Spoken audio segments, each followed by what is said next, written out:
Thanks, Rory. Our next speaker, we're moving to a different type of transport from one sort of mobility to another. Mark Teevan is currently Strategy, Innovation and Corporate Affairs Director with Toyota Ireland, so he's well embedded in research and development.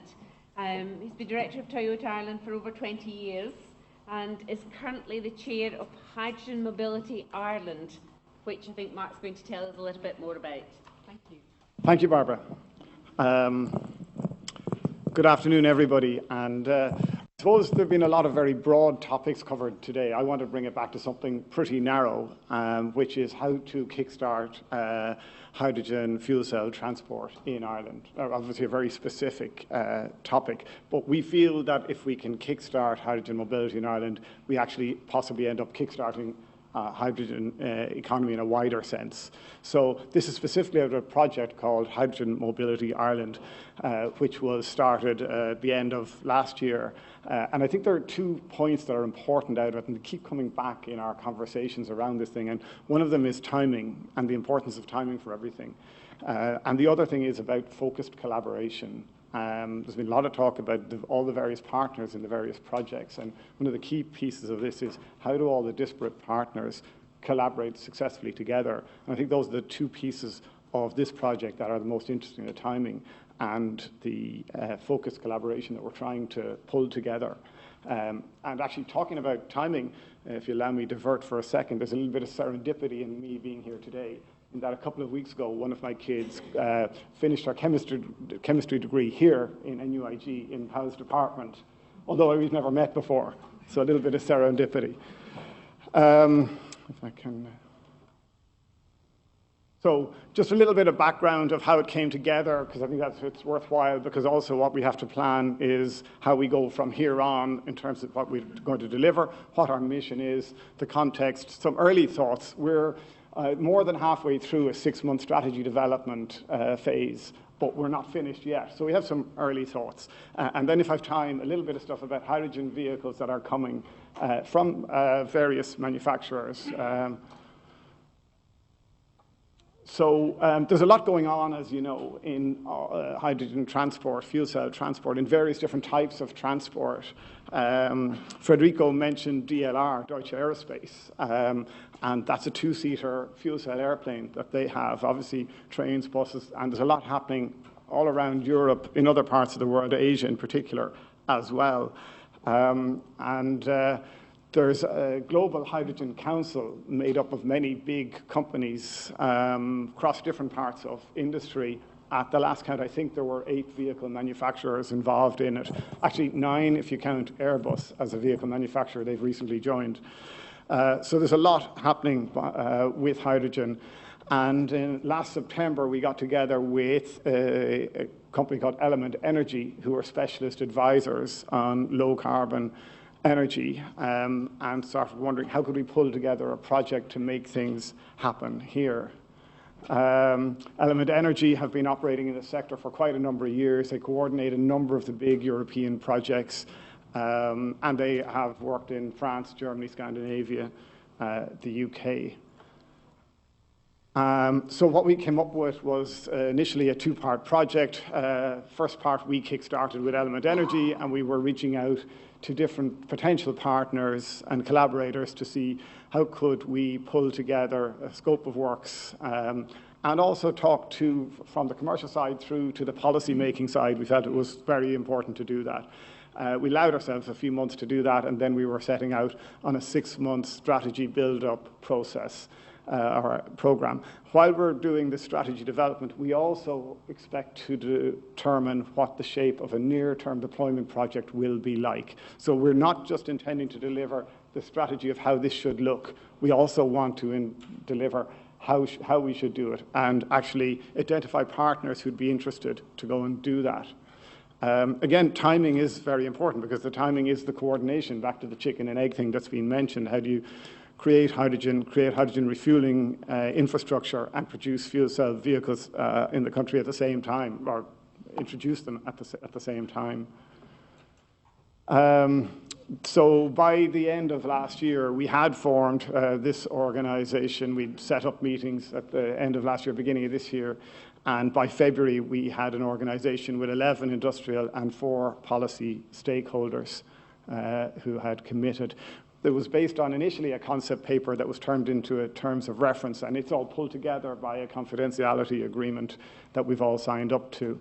And timing again, illustration of timing being important. I've become aware recently, but I wasn't at this time. Back in September 2008, under the Austrian presidency, the EU signed up a hydrogen initiative.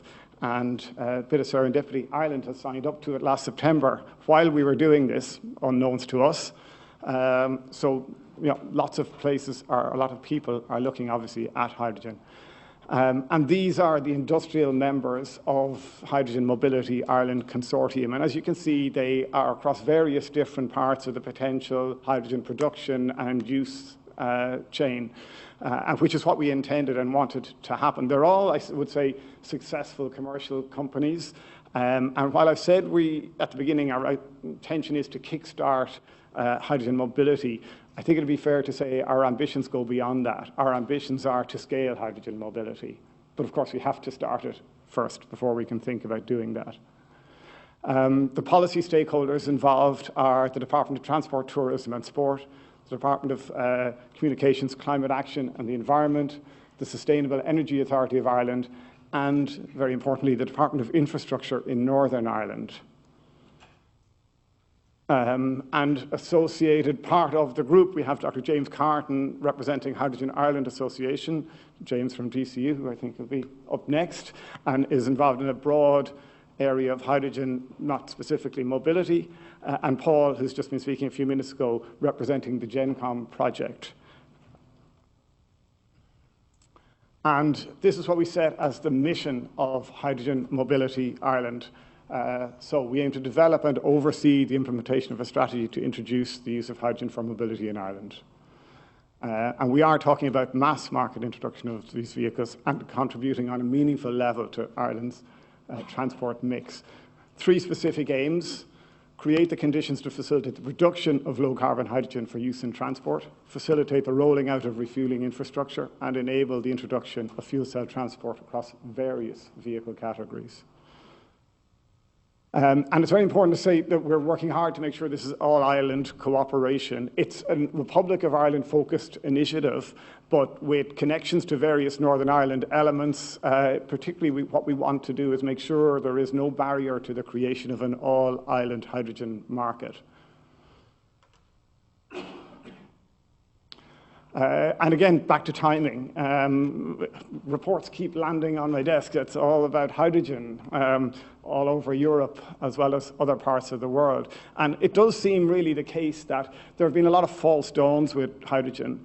And that's really good from our point of view because we can benefit from the learnings of what to do, but more particularly what not to do that have happened in other countries. And I think that's very important. And maybe more important then is China. China's always that big behemoth, can make things happen, and a lot of commentators credit China with really making battery electric cars happen in a big scaled way that we haven't seen probably here yet in a huge way. And hydrogen has very recently turned its attention to fuel cell technology. And we think this could be also very important to move things on. So I won't go into vehicles a whole lot. There's a lot of people in the room who know plenty about hydrogen, but just briefly to talk about the benefits of fuel cells. Fast refuelings, around 3 minutes for a car.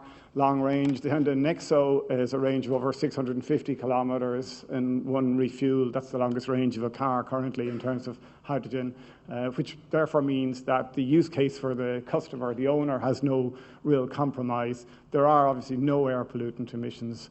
It can be a pathway to complete decarbonisation, and it will allow, importantly, integration of intermittent renewables, a lot of what we've heard about today. Where we think hydrogen will work earliest and easiest, long-range rapid refuelling customers, where a long range between refuelling is required, for example, taxis, heavy-duty users able to meet operational needs of trucks, buses, rapid response vehicles, users that have to have a vehicle that can go any distance at any time, for example, police. It's important to say that if I want to back it to talk just briefly from a manufacturer point of view, we are very committed in Toyota to the full decarbonisation of transport, and we've set out very specific goals for that back in 2015, and we don't believe there's a silver bullet. We don't see hydrogen as a silver bullet.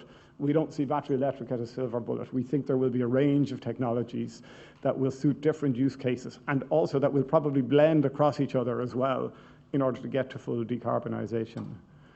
Sorry, I think that's effectively what I was saying there. I think in relation to that, this is a relevant slide.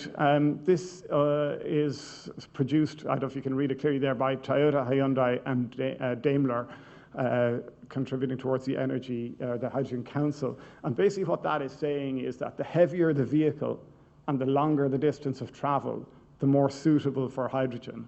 So the area in yellow there is the fuel cell transport that we see as becoming really important in terms of delivering decarbonisation across that broad mix. They are already deployed around the world in all different vehicle segments, but in small numbers. And there's the challenge. How do we get to commercialization? So this is a sort of tentative chart of when vehicles might become commercially competitive. It refers to hydrogen transport modes which are competitive with other forms of low or zero carbon transport. They may still have a TCO, or total cost of ownership, premium compared to conventional drivetrains. Just to refer there to the cars piece maybe, John mentioned earlier aspiration that maybe hydrogen fuel cell cars will become price competitive with regular cars, diesel cars, let's say in 2022-23. We see it as 25, 26. Around then, we expect our fuel cell cars to be competitive, cost competitive with our current petrol electric hybrid cars. They have a small premium over petrol or diesel cars. We see mid next decade, which is not very far away in terms of car production. We're currently at the first generation of Mirai. The second generation will be introduced at the end of next year, and third generation will be mid next decade. So we're expecting third generation to be cost competitive with petrol electric hybrid cars. That's just to illustrate the way that cost reduction curve has come back from the early experiments in 2008. And obviously there's lots more potential in that. But what's also going to drive this is the bigger economies. And this is again a case of timing and where we can take advantage of timing. Each of those three economies, China, Japan, and the USA, are aiming to have broadly 1 million fuel cell vehicles on the road in 2030. And that's only 11 years away. Obviously, that's a very short range of time in terms of changing millions of vehicles. But that's what they're all targeting to do. America is probably more specifically California, and there are over 6,500 fuel cells vehicles in California at the moment.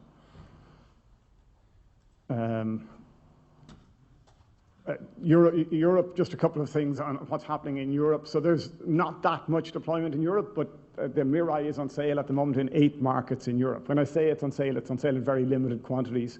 It's a very expensive car. It's being sold to specialist customers, and there's limited fueling stations available. But we're at the stage where the ramp up is going to speed up very quickly now. Germany is probably in the lead, and Germany has set out, I think, to take a lead in this, and they're very ambitious plans about building refueling stations. Some of the learnings that we've taken in from other countries in the group, high volume, maybe this speaks for itself, reduces infrastructure costs. Let's not build tiny little stations. Let's build bigger stations that have potential to do more volume. We don't need to do technology trials. They've been done elsewhere. If the technology is proven, it's still maturing, but it is proven. And progress that other countries are making is going to reduce costs for us. Again, back to timing. This is a really important one. Early demand. So I've visited stations in Germany where they've been ambitious in building stations, and they have, it's a little bit like the EV situation here, where they've quite a few chargers and very few vehicles. So I've visited fueling stations in Germany where there have been a couple of hydrogen pumps on a big forecourt and maybe 3 or 4 customers. And what they've gone for is a proliferation of stations, small capacity stations. We want to do something slightly different, and what we think can happen is if we have a captive fleet, by a captive fleet I mean tied to a specific area, and we produce refueling in that area for that specific fleet or a group of fleets. That might be how we start this and kickstart it, rather than trying to be national at the beginning.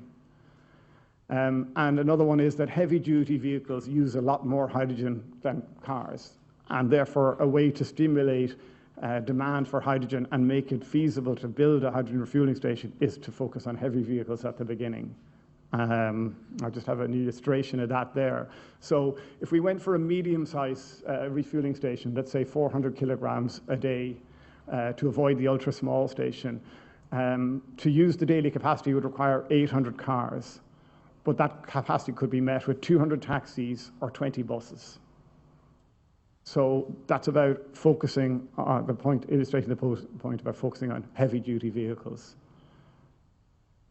And clusters improve confidence. So one of the things we got to get across when we're trying to commercialize this is get customers to be happy to invest their own money, our hard-earned money, in buying a car that's a new technology. If they see one station in their area, is that going to inspire confidence? We would say they need to see a cluster of 3 stations anyway in their area to have confidence. Not just confidence that fueling is available in a variety of different places, but also that there's backup refueling. Stations go down. You can't have a situation where there is no fuel for your daily driving car or vehicle. And another point on that, it's not on the slide, but in terms of stations, we think it's very important to build in redundancy, and we would aim to have N+1 redundancy across all the equipment in any stations that are introduced, particularly if you go back to the point of the heavy-duty vehicles, and as part of that we target buses, and obviously there is fuel cell bus manufacturing by quite a number of different manufacturers at this stage. Buses' metric for their, usually their local authority overseers is customer service. The bus must arrive on time and bring the customer.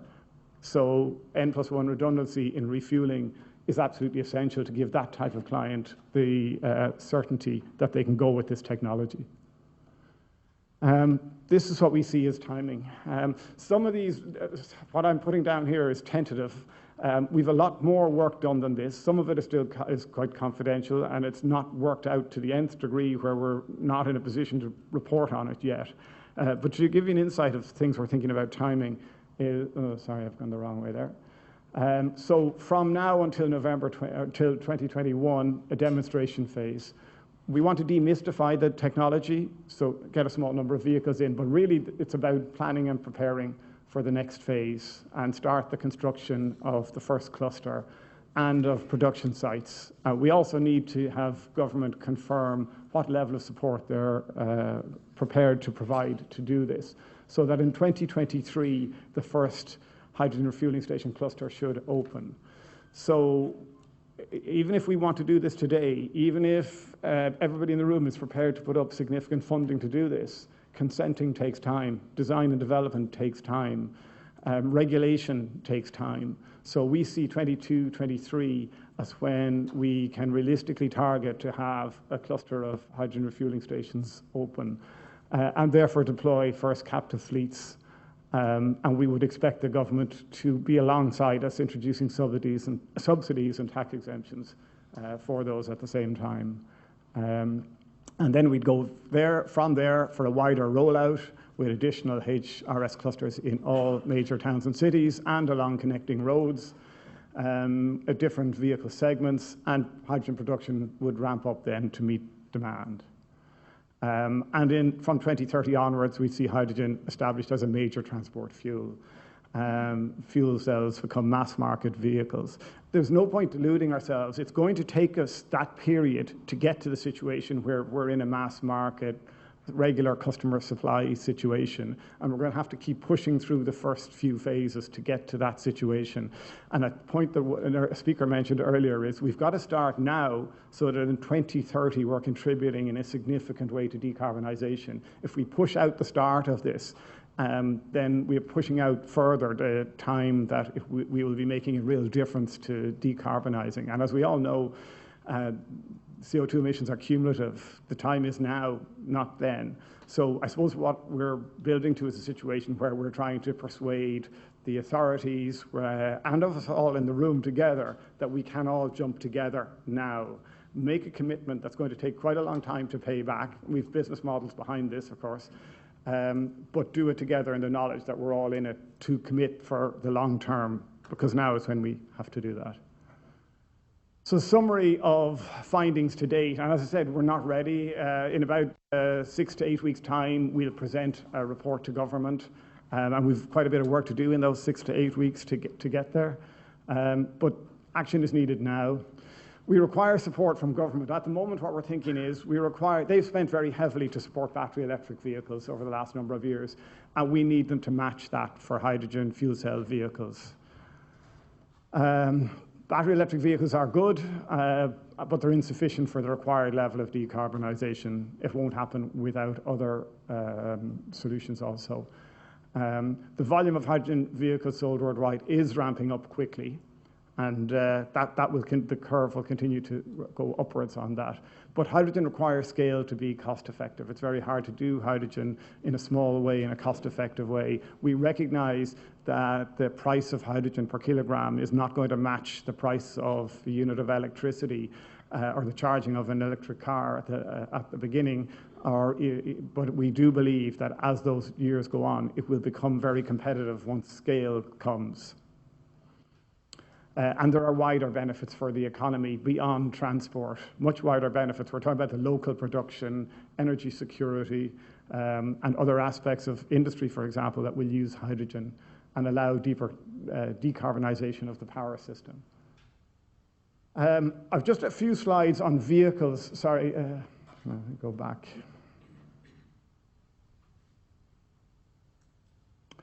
Sorry, I've just a few slides on vehicles, if I have the time, just to show you a little bit about different vehicles that are coming. They are mostly Toyotas. I'm familiar with what's happening in other companies. And for example, Hyundai are a big part of our group. LDV, which is a Chinese commercial vehicle brand, are a big part of our group. And others will come on board. At the moment, we're the only ones who have fuel cell cars on sale in Europe. We're very closely aligned with RITES in Ballymena. And talking to them all the time about buses and familiar with that. They're an adjunct, I could say, to our group rather than being in it, I suppose. So that's the Mirai. That's at a fuel station in Hamburg, which is run by a Swedish utility. It's on the river and making hydrogen by electrolysis on site in that particular station. And this is the rollout of Mirai. It was launched in 2014. It was the first production model of a fuel cell car, very low volume. And as of today, it's got up to 3,000 per year. So the next generation comes at the end of next year, the end of 2020, and it goes to 30,000 for the first year. And that will scale up through its production life. So the scale is growing significantly and getting close to mass production. And certainly by the time we're at the mid-decade, going with the third generation, it'll absolutely be mass production. That's the number of Mirai sold since launch. Europe, as you can see, is very small. It's dominated by Japan and North America. Some recent customers, just to illustrate different use cases. The top left is the Met Police in London. The Metropolitan Police in London have ordered, I think, 40 Mirai, which have been delivered at this stage. And down below is a Paris taxi company called Hype, or EEP, in Paris. And they are a dedicated fuel cell company, and they have committed to putting 600 fuel cell taxis in Paris by the end of next year, by the end of 2020. I suppose that's just to illustrate that volume is starting to happen. On the top right is a Sora fuel cell bus being produced by Toyota in Japan with the target to have 100 on the streets of Tokyo for next summer's Olympic Games. And bottom left is a prototype from Caetano. So there's a European bus manufacturer, a Portuguese bus manufacturer called Caetano, who are now in receipt of Toyota fuel cell technology. And they will be introducing a right-hand drive and left-hand drive prototype next month, moving to small-scale production next year. We're also looking at trucks. So that's a cooperation with Kenworth, which is an American heavy truck manufacturer. That's Project Alpha, that's Project Beta. They've been delivered in the last 18 months, and they've now agreed with Kenworth to move to small-scale production for trucks for the beginning of next year. I wouldn't be surprised to see Toyota announcing a cooperation with a European truck manufacturer in the not-too-distant future. The point I'm trying to make is heavy vehicles are important. We see the need to do that. And while we're seen as a car company, we see ourselves actually becoming a mobility company. That means mobility in the broader sense in terms of things like car sharing and so forth. And we're obviously projects going on that, but also in terms of supplying technology to different manufacturers. And that's it. Thank you very much.